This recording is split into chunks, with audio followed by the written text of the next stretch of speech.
Hello everybody and welcome. In this video I'm going to show you how to call Google Assistant for your earbuds Creative Outlier Air.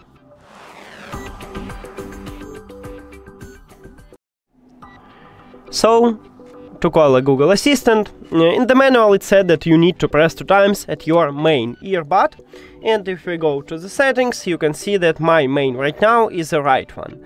But the truth is that you can press 2 times at your left or right earbud. So, as you can see, I have the left one, and if I press 2 times, 1, 2, I call Gemini because we set up Gemini for this phone, not Google Assistant, but if you set up Google Assistant, you will call Google Assistant. And I just press 2 times, and I call it the same with the right one.